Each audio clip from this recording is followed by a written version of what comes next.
What's up, guys? It's Sam, the Raid Man. We are back for an insane Hydra video. You will notice that I am not on my account.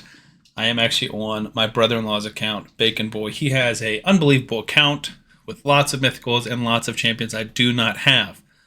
Ever since he's pulled some of these champions, I've wanted to get on his account and make a video. You can see he's got some mythicals, he's got some +2s and +3s, some really big awakenings.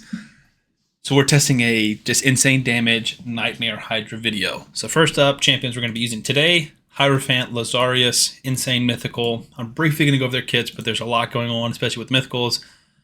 He hits on an A1, places a shield. AoE places block debuffs on all allies, and then block buffs on all enemies for 2 turns. That's on a 3-turn cooldown. That's huge.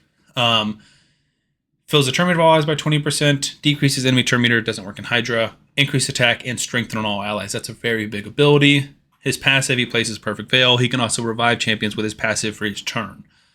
We're going to split him over to his second form, which is a little less support, a little more damage.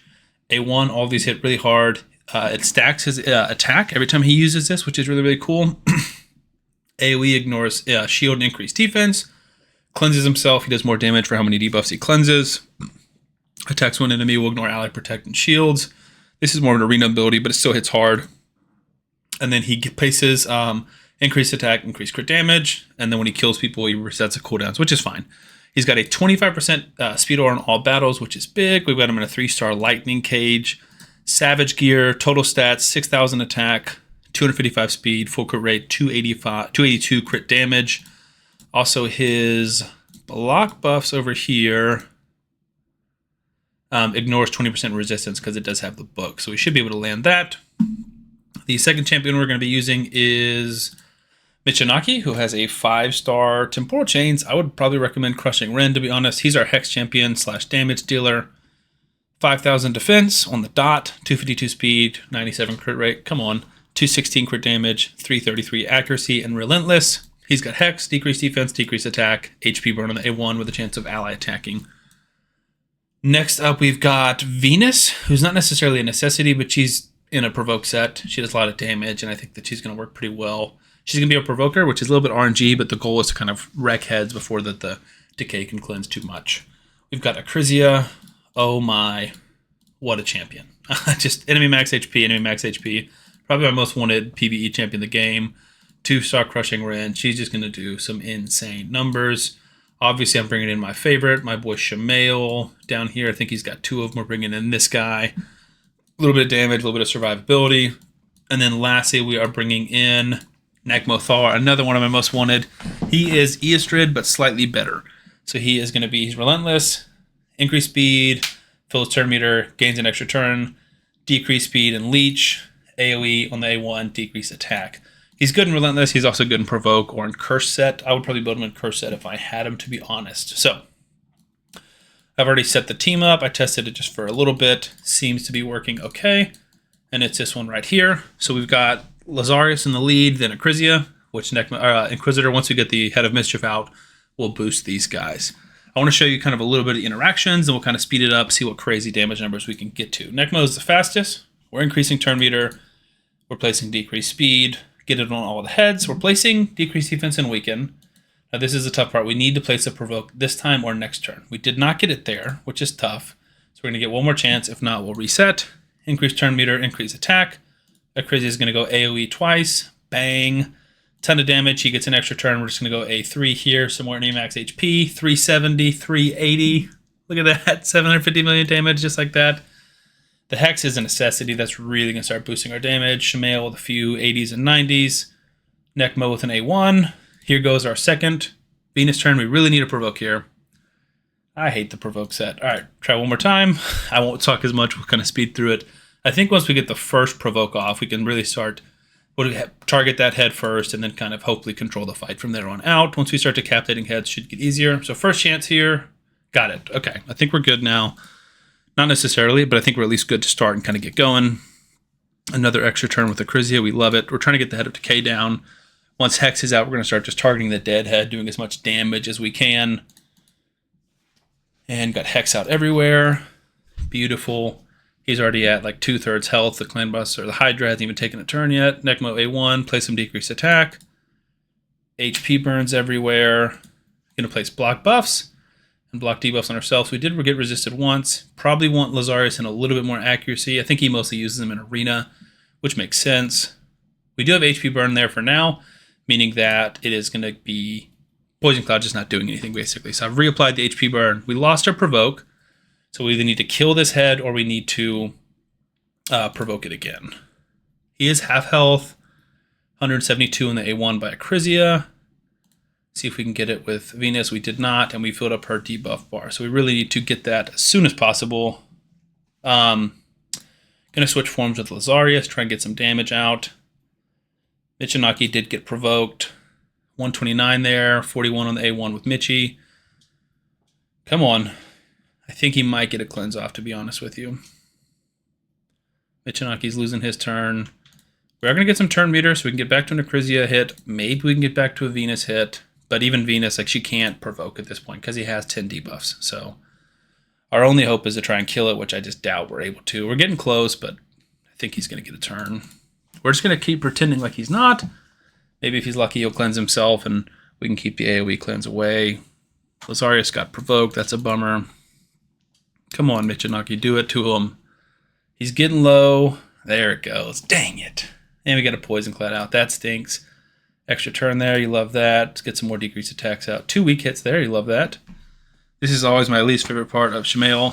If you don't have block debuffs on and they place poisons on you, there is 5, 8, 11, 14, 17 poisons on us, which means there will be 17 counterattacks, plus leeches. I don't know if that counts or not.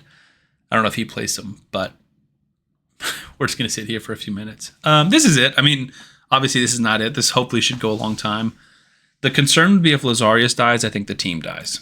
So that's definitely a concern. Our only healing is really through... Should be able to kill Decay here. Nice. Our only healing is through the leads that Necmo puts out. So that's like a potential concern for sure. But I'm going to go ahead and take myself off camera and put some music on, speed up, and catch you guys at the end. All right, for now.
so we're getting not close to the end, but close to the end of the video at least. I'm just not gonna play this out forever.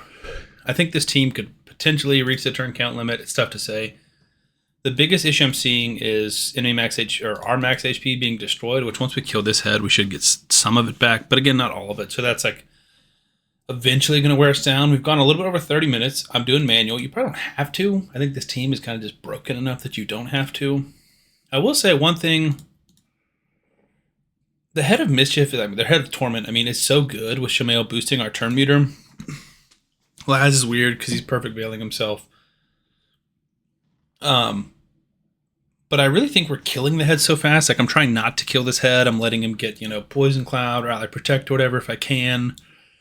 And that's helping us stay alive a little bit. But we're also putting HP burnout everywhere. So it's like Poison Cloud's not doing much. So we're killing him really fast. Like, I don't know if he's benefiting us a ton. Like, I think Head of Torment can cause some issues. But, like, for example, there is a 6-star Awakened Varl the Destroyer here. And if I were to just put him in Crushing Rend and then just like kind of go bonkers against them, I think when the Head of Torment does pop up, we could just kill it so fast that it's really not enough to halt the run. I think the biggest issue is the Provoker. I know he's used like Skull Lord Vargal, who is really good. But to me, when you have champions like this and really good gear, you kind of just want to go all nuke. Like balls to the wall, just how crazy can we go? And the answer seems to be pretty crazy. We've got some redundancies here. Like we've got 2 increased turn meters. We got 2 decreased defenses. Really 3 if you count Acrizia. The damage is just bonkers. I am very, very impressed with Lazarius's damage, especially in the alternate form. I'm mostly staying in this form, but like if we switch forms, especially in these 2 deadheads, he is going to nuke. So we've got 1 strong affinity, 1 weak affinity. Let's go. 691, we got a weak hit there, but like he's doing almost Acrizia level damage. So top 3 damage dealers, I think we're going to cut off in a second since we just hit 150. I think it's going to be Acrizia just because it's like 2 to 300k every hit. She's got a double hitter. She's in Relentless. She's got the AoE that hits twice. Like that one is like 1.5 million damage or so. Plus, well, I guess the Hex is doing a lot, but that damage is going to be given to Michinaki. So I think it's going to be one of those 2, but I think Lazarus is going to be a close third, then probably Venus, then either Necmo or Shamail. I don't know. I think everyone's going to do good damage. I mean, Shamail may be the lowest or Necmo may be the lowest, but Necmo is like all AoEs and War Master. He's just not built to do any damage. So I'm going to go ahead and cut it off here because this run could go a while and it's late. So in battle, we're not going to submit the key. Just want to see what it looks like. 155 million. Laz 16, Acrizia 63. It's not even close. Michinaki 45 with the Hex damage. Venus 10, Necmo 5. Inquisitor 13 is respectable. It's more than Venus or Necmo. Almost as much as Lazarius. Lazarius, I feel like his primary form is just way too strong for Hydra to use the damage form. I don't know. Let me know if I'm wrong. I'm not as familiar with his kit. This is literally the first time I've ever used 3 of these champions, Laz, Acrizia, Necmo, Thar. I will say, and this is going to be a big controversial thing, is Necmo Thar better than Eastrid? I want to kind of do a side-by-side comparison, but I will say this team is bonkers. I mean, the damage is just, we could easily hit 300 million, if not 400 million. That was like a very low effort. I didn't touch any of their gear. I would very much like rebuild Lazarius to build him differently. I'd build a little less damage, a lot more speed. I'd put him like 300 something speed and more accuracy. Like his accuracy is super low. But what I want to compare is, so buffs, increase speed, debuffs, decrease speed. There's not many champions that do both. Do you have Eastrid? I assume, right? Wow, maybe he doesn't have Eastrid. Okay, that's interesting. Let's do reset filters, everybody. EOS. No, he does not have Eastrid. Okay. Well, then for him, it's an easier decision. But let's see what does Necmo do, because I feel like his cooldowns are longer. He does have 2. Or no, he has 1. Okay. So A1 is the decreased attack. That's really nice. 75% if they have debuffs, which they always will. 4-turn cooldown, but it gives an extra turn for the increased speed, increased turn meter. 3-turn cooldown on decreased speed. That is super nice. The passive is underrated. Fills the turn meter by 5% each time a champion or debuff is removed, transferred, or expires. So if it gets cleansed, that's turn meter. And it doesn't have to be debuffs he places. It's any debuff. Transferred or expired. That's pretty big. Okay. And then Eastrid is, I believe, Sacred Order. Why can I never remember? High Elves? Where is Eastrid? She's not Bannerlords. Why am I so stupid? I do this all the time. Guys, where is she? Oops, this is not good. Not a good look for Sam. I'm looking back in the same factions over and over again. I was just looking at the ones he doesn't have. She's not... Oh, she's a Sylvan Watcher. I'm so stupid. There she is. My goodness. Okay, anyways. So the AoE, or the first AoE, A1, is not AoE, so that's not as good. This ability is a 4-turn as well. Increased speed. She does bring increased attack, which helps. I think the turn meter fills 15 instead of 20, but they both gain an extra turn. This is also a 3-turn cooldown. She does bring weaken as well. Her passive is healing, but Necmo brings leech, and Necmo has the speed aura. So I do think Necmo's better, especially with the passive and the speed aura, but not by a lot. Like, I will say, kind of comparing the two, just like super quick, rough estimate, Necmo falls down my most wanted list a little bit. I still really want him, but not near as much as... I mean, because I have Eastrid, I feel like I don't need Necmo as much. Let me know if I'm wrong in the comments. Maybe I'll do like a community poll or something. Anyways, thank you, Adam. This was super fun. Hope you guys enjoyed watching this. He has just bonkers champions on here. He's got the Narcissus I've never messed with. Who else does he have? Lanathril, White Queen Ancora, Snicktrack, Traxa. Just looking at champions I don't have. Morrigan. I have most of these champions. Abyss I don't have. Okay, so let's look at some of the Master Vaults. Only the 2 mythicals. Don't have Shemnath, he's got a +3. Don't have Sissia, he's got a +1. Varl I don't have at 6 stars. I have no blessing on my Varl. Leorius I don't have. Valkyrie I don't have. Blizzard I don't have. Narcissus I definitely don't have. I don't have Wither, Oella, Holstring. So lots of champions. Tumisia. I have Vlad. I don't have Constantine. I don't know if he does. Do you have Constantine? No, he doesn't have Constantine. Anyways, hope you guys really enjoyed this. Let me know in the comments who's better, Eostrid or Necmathar, just for Clan Boss. If you guys like the content, subscribe to the channel. I'll see y'all on the next one.